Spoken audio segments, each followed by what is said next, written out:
My mom threw a plate at me because I refused to be my sister's servant. I stood my ground. Middle of the fight, she screamed insults. I ignored her, walked away, leaving the dinner in chaos. The dinner table was quiet except for the clinking of cutlery. I had spent the entire afternoon helping my younger sister, Lily, prepare for her presentation, organizing her notes, printing documents, even rehearsing her speech. When I finally told my mom I couldn't stay late to do her laundry too, she froze, her fork halfway to her mouth. "You mean you're not going to do everything for her?" she hissed, eyes narrowing. "I already spent hours helping her." "That's enough," I said, my voice calm but firm. For a moment there was silence, and I thought maybe she'd let it go. But then the plate in front of her flew across the table, shattering against the wall with a loud crack. I flinched, heart racing, but I didn't move. "You're supposed to serve her." "Always," she yelled, pointing at Lily. Lily ducked under the table, wide-eyed, clutching her notes. I stared at my mom, trying to block out the ringing of broken ceramic in my ears. For years, I'd been the one who cleaned up after her whims, organized every family event, and fixed every problem she ignored. But not this time. I stood up, shoulders straight, and said, "No, I'm done being the servant. I'm not your maid, and I'm not Lily's either." Mom's face twisted in rage. "You ungrateful." I didn't let her finish. I gathered my bag, walked past the debris, and left the room. Behind me, I heard her scream my name, but I didn't stop. By the time I reached my bedroom, the adrenaline had settled into a quiet, resolute anger. I wouldn't cry. I wouldn't beg. Not tonight. Not ever again. I sat on the edge of my bed, looking at the broken plate pieces scattered across the living room floor. And I knew something had changed. Whatever came next, I was no longer stepping back. The next time Mom tried this, I would be ready. The next morning, the house was tense, every creak of the floorboards echoing like a warning. My mom hadn't spoken to me yet, but I could feel her eyes burning into my back whenever I moved through the kitchen. Lily, on the other hand, avoided my gaze entirely, shuffling breakfast plates as if the world depended on her obedience. I poured myself coffee and sat at the counter, trying to ignore the quiet judgment in the air. Mom's voice finally cut through, sharp and trembling with anger. "You think you can just refuse her?" she spat, pacing back and forth. "You think you're better than her now?" "I'm not trying to be better," I said evenly. "I'm just done being the one who cleans up after everyone. I have my own life, my own priorities. You need to accept that." She stopped in her tracks, eyes narrowing like she was trying to burn a hole through me. "You ungrateful child, after everything I've done for you." I took a deep breath. "Everything?" "Mom, every favor, every late-night cleaning session, every time I covered for Lily. I did it because I love my family. But love isn't the same as servitude, and I won't be treated like a maid anymore." Lily finally spoke up, her voice small, almost a whisper. I didn't mean to." "You didn't mean to what?" I said, turning to her. "It's not about you, Lily. This isn't your fault. It's about Mom's obsession with control, and I won't be part of it." Mom's jaw tightened. She opened her mouth, then closed it. For the first time, I saw hesitation flicker across her face, like she realized her usual threats didn't hold the same weight anymore. I grabbed my bag and headed to the door. "I'm going out," I said. "I need space from this, from all of this." Mom didn't follow me. She didn't scream. She just stared, mouth slightly open, like she couldn't quite comprehend that I had finally refused. Outside, the sun hit my face, and I felt the first real sense of freedom I'd had in years. I didn't know what would happen next, whether Mom would try again, or if Lily would finally see the truth, but I knew one thing for sure: I wasn't going back. Not now, not ever. By midday, word of the previous night's explosion had already spread through the house like wildfire. Cousins, aunts, and uncles who were visiting for the weekend shot me curious, judgmental looks whenever I passed them in the hall. Whispers followed me. "Did you hear what she did? She actually stood up to Mom. Unbelievable." I ignored them all. I had rehearsed this moment countless times in my head over the years, the day I would finally stop being everyone's shadow, everyone's helper. Today was just the beginning. When I entered Lily's room to drop off my books, she flinched at my presence. I didn't mean to," she stammered again. "It's not about you, Lily," I said firmly, sitting on the edge of her bed. "You have your own life to live. Don't get caught in Mom's chaos. Don't let her make you think you're only valuable if someone's always running around after you." She looked down, twisting her fingers, clearly scared and guilty at the same time. I I always just thought. I didn't know how to stop her either. I know, I said, softening slightly. But now we both have a choice. You can either keep letting her control your world, or you can start drawing boundaries. Learn from me. Just then, Mom's voice called from the doorway, cold and sharp. You think you've won anything? You've humiliated me, embarrassed the family. Do you think this is the end? I stood up, shoulders squared, meeting her gaze without flinching. This isn't a game, Mom.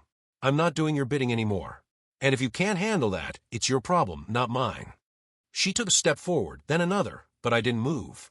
The air was thick with tension, broken only by Lily's quiet sniffle. I knew Mom wanted a reaction, some sign of submission, but there was none. Not today. Instead, I turned on my heel and left the room, heading out the front door. The cool air outside was invigorating, a stark contrast to the suffocating heat of the house. For the first time in years, I felt like I could breathe freely. As I walked down the street, I realized the real battle wasn't just a home, it was about reclaiming my own life. And I had no intention of losing it again. I hadn't walked far before I noticed Mom's car parked across the street. She was sitting behind the wheel, arms crossed, eyes locked on me like a predator tracking prey. I stopped, waited, and she finally stepped out, slamming the door. "Where do you think you're going?" she demanded, her voice sharp enough to cut through the quiet afternoon. "To live my life," I said simply, keeping my voice calm. "Not to obey yours." She scoffed, circling me like she was testing my resolve. "Do you really think you can just walk away? You'll regret this, and Lily will suffer for it too." I shook my head. "No, Lily won't suffer because of me.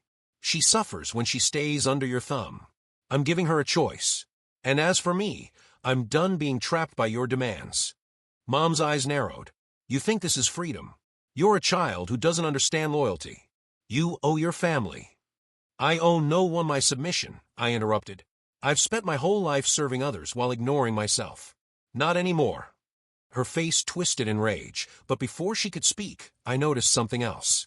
Mrs. Rivera, our next-door neighbor who had quietly observed all the chaos over the years, was standing at the corner, watching silently. She gave me a subtle nod. Support. Recognition. A reminder that someone else had noticed my struggle, and maybe even admired my courage. Mom glared at her, then back at me, clearly irritated that she wasn't alone in this fight. I took a step forward, feeling the weight of years lift slightly from my shoulders. "I'm leaving," I said again. "You can scream, you can threaten, you can throw more plates, but I won't be part of it. Ever." Mom opened her mouth, but no words came out. For the first time, she seemed unsure. And in that hesitation, I felt a flicker of hope. I walked past her, past the shattered expectations, past the echoes of broken dishes, and into the street, breathing in the air of a world that suddenly felt a little bigger. I knew this was only the beginning, and that some battles would follow me home, but for now, I had claimed a small victory. I had drawn the first line that Mom could not cross. By the time I returned home later that evening, the atmosphere inside was different, charged, tense, and brittle. The news of last night's confrontation had spread like wildfire among the relatives still in town. Whispers followed me through the hallways, and I could feel every glance, some curious, some disapproving, some almost admiring. Lily avoided my eyes completely, hovering near the kitchen, quietly pretending to clean. I caught her hand trembling as she held a dish towel. It was obvious she had been caught between loyalty to Mom and relief that I had finally spoken up. Mom was sitting in the living room, arms folded tightly across her chest. The plate shards from last night still littered the floor, a silent reminder of her temper and my defiance. She looked at me with a mixture of fury and disbelief. "You really think you can just do whatever you want now?" she said, voice tight. "After everything I've done for you?" "I don't think I know," I replied steadily. "I'm not your servant, and I'm not Lily's either. That stops tonight." For the first time, she didn't yell. She just glared, pacing back and forth. I could feel the energy in the room shift, an unspoken challenge forming. She expected tears, excuses, perhaps even an apology. But there was none. Lily finally spoke, her voice barely above a whisper. I think you're right. I never wanted all this either. I didn't know how to say no." I turned to her, softening slightly. "It's okay. You don't have to do everything. You have your own life to live. Don't let Mom's anger control you." Mom's mouth opened, as if she wanted to argue, but no words came. The tension was palpable, but for the first time in years, I felt a sense of quiet victory. The table that had always been a battlefield had shifted, even if just slightly. I knew this wouldn't be the last fight. Mom would try again, Lily might waver, but I had found my voice. And once you find your voice in a house that's always tried to silence you, it becomes impossible to ignore. That night, as I lay in bed, I thought about the small victories, the defiance, the refusal, the boundaries drawn. And I knew the next steps would be harder. Mom wouldn't let this slide quietly. But for the first time, I felt like I had taken back a piece of my life that had been denied to me for too long. The next morning, the house was eerily quiet. Mom hadn't said a word to me, but I could feel her watching from the kitchen doorway, her eyes sharp and calculating. I tried to eat breakfast calmly, but every bite felt like a battle. She made sure the fork scraped loudly against my plate, each noise a deliberate reminder that she was still in control. "I hope you're proud of yourself," she said finally, voice low, but dripping with venom. "You think refusing to help Lily makes you independent? It just makes you selfish." I didn't flinch. "It makes me aware of my own limits. I can't keep sacrificing myself for everyone else." Mom's jaw tightened, and she leaned closer. "Selfish? You'll regret this. You're going to see what happens when you refuse your family." I met her gaze evenly.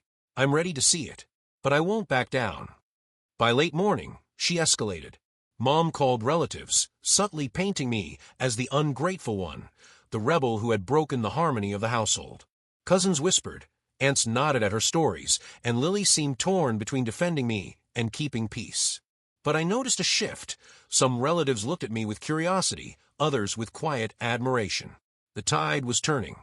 In the afternoon, I left the house to run errands, knowing Mom might try to follow or manipulate the outside world against me. Sure enough, as I walked to the corner store, I spotted her parked down the street, her eyes locked on me. But this time, I didn't feel fear or guilt. I felt strength. I knew she could watch, she could threaten, she could gossip, but she couldn't make me obey anymore. A small victory, but it mattered. Every step I took away from her control reinforced the life I was reclaiming.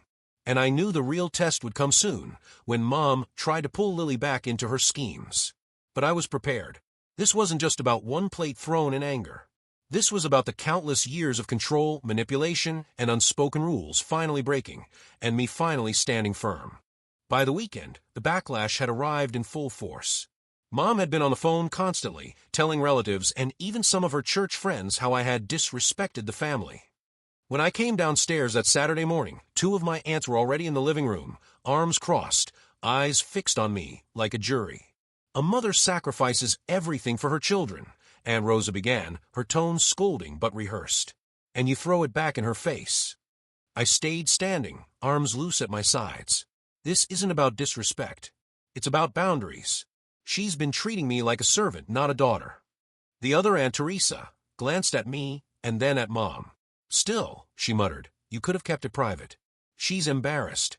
Mom sat there like a queen on her throne, lips pressed in a thin line, letting them do the talking. It was her favorite tactic, using others to push me back into line. "I'm not ashamed of setting boundaries," I replied calmly. "If being a good daughter means losing myself completely, then no thank you." Teresa shifted uncomfortably, but Rosa rolled her eyes. "You sound just like your father when he walked out. All pride, no loyalty." That one stung. Dad had left when I was 11, tired of being yelled at and belittled, but his absence had been painted as betrayal. I felt my jaw tighten, but refused to let them see it. "I'm not Dad," I said. "I'm not running from responsibility. I'm running from control." For a moment, there was silence. Teresa's eyes flickered, maybe recognition, maybe guilt. Mom finally spoke, her voice quiet but cold. "If you keep this up, don't expect to live under my roof. Don't expect help with anything. You'll be on your own." I met her gaze without blinking. "Then I'll be on my own." The room went still. Rosa huffed and looked away. Teresa lowered her eyes. Even Mom hesitated for a heartbeat, realizing the old threats weren't working. I walked past them toward the front door. "If you need me, I'll be at the library," I said evenly. "I have my own work to do." The door clicked shut behind me. Outside, the air felt lighter, sharper. My phone buzzed, an unknown number. It was Mrs. Rivera, our neighbor, who had witnessed last week's scene. "If you ever need a place to stay, mi casa es su casa," her message read. For the first time, I smiled. I wasn't completely alone. Over the next few days, I started quietly building my own support system. Mrs. Rivera became a steady ally, offering advice and small gestures of solidarity. A cup of coffee left at my door, a knowing smile when Mom's voice carried through the walls, judgmental and sharp. My closest cousin Nana reached out as well, sending me a text. I've seen how unfair things have been. You're not alone. Armed with these small but meaningful connections, I felt a new kind of courage, one that wasn't just reactionary anger, but deliberate, steady resolve.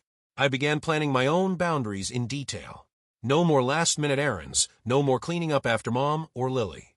Every time she threw a glance or muttered snide comment, I reminded myself that she no longer had the power to dictate my choices. The tension at home escalated when Mom realized I wasn't flinching. One evening, she cornered me in the hallway. "You're making a fool of this family," she said, voice low and threatening. "People are talking about you. They're saying I've spoiled you too much." I took a deep breath, keeping my tone steady. Let them talk. I've lived my whole life trying to please everyone, and it only left me exhausted and unhappy. I'm done. She stepped closer, nostrils flaring, but I didn't step back. "You think this is freedom," she sneered. "You'll see what it costs to defy me." "I've already paid the cost of submission," I replied firmly. "And now I choose myself." For the first time, she hesitated, her lips pressing into a thin line. The control she had wielded for years slipped through her fingers like sand. I didn't need to yell, cry, or beg for her approval. My calm defiance spoke louder than any argument she could muster. That night, I sat at my desk, scribbling a plan in my notebook, steps to protect my independence, how to support Lily without sacrificing myself, and ways to handle Mom's escalating threats. For the first time, I felt a sense of power that wasn't fear-based, it was deliberate and clear. Somewhere deep inside, I realized the real battle wasn't about plates or chores. It was about claiming my life, my choices, my voice. And for the first time, I felt like I was winning. The following weekend, the tension in the house reached a boiling point. Mom had invited extended family over, clearly expecting me to obey every order without question. But I walked through the front door with my head high, ready for whatever manipulation she had planned. "Carmen, help set the table," she called, voice sharp, but I didn't move. "I'm focusing on my work," I said firmly, carrying my laptop to the corner of the living room. Her face twisted in anger. "You think you can just ignore me in front of everyone? Stand up and help your sister." I didn't flinch. Instead, Lily stepped forward. "No, Mom. She's right. We're not your servants. I'm not doing it either." The room froze. Mom's eyes widened in shock, scanning the gathered relatives. Murmurs rippled through the crowd, some impressed, some scandalized. You're both defying me?" Mom stammered, trying to regain control. "Yes," I said, voice steady. "For years, we've followed your rules, cleaned up after your whims, and ignored our own needs. Not anymore. You don't get to control our lives." Lily's shoulders straightened, her voice stronger now. "I'm done, too. I'll make my own choices. I won't be your pawn." Mom's hands trembled slightly as she glanced around at the relatives, suddenly aware that the game she had played for years was unraveling. This is disgraceful," she said quietly, almost to herself. "No," I replied, closing my laptop. "It's the truth, and the truth doesn't need permission." For the first time in my life, I felt fully in control. Mom's fury was still there, but no longer held me captive. Lily looked at me, a small, grateful smile forming. Together, we had finally broken free from years of control and manipulation. The room was tense, but for once, the air was ours, not hers. In the days that followed, the house felt different, tense, but in a way that was liberating rather than suffocating. Mom barely spoke to me, her glances sharp but hesitant, as if she couldn't quite grasp that her old tactics no longer worked. Lily and I shared quiet smiles, small moments of solidarity that spoke louder than any words. Mom tried a few more subtle manipulations, reminders of past favors, guilt-laden comments about family loyalty, but each one bounced off my resolve like water off stone. I responded calmly, firmly, never letting her see hesitation. Lily followed my example, learning to assert herself in small, confident ways. Family members who had once whispered judgment now observed from a distance, some impressed, some reluctant to challenge us. The atmosphere shifted. Respect began to replace fear. Curiosity replaced gossip. Slowly, the dynamics at home changed, not overnight, but in ways that were undeniable. One afternoon, Mom finally spoke, her voice quieter than usual. I didn't think you'd stand your ground. I didn't stand my ground for defiance, I said gently. I stood my ground for myself. And for Lily. That's not rebellion, it's survival. She didn't reply, just nodded slowly, as if processing a truth she had long resisted. For the first time, I saw the possibility of coexistence, not control. From that moment on, Mom never threw another plate. The family learned that boundaries were real, that respect had to be earned, and that my voice, once silenced, was finally heard. Lily and I grew closer, no longer trapped in the shadow of her favoritism or Mom's demands. I had faced years of manipulation, anger, and control, and I had won. Not through anger or retaliation, but through calm resolve, clear boundaries, and unwavering self-respect. The broken plate on the floor was more than ceramic. It was the symbol of a life reclaimed, a family dynamic transformed, and a young woman finally standing fully in her own power. And for the first time, I felt completely, unshakably free.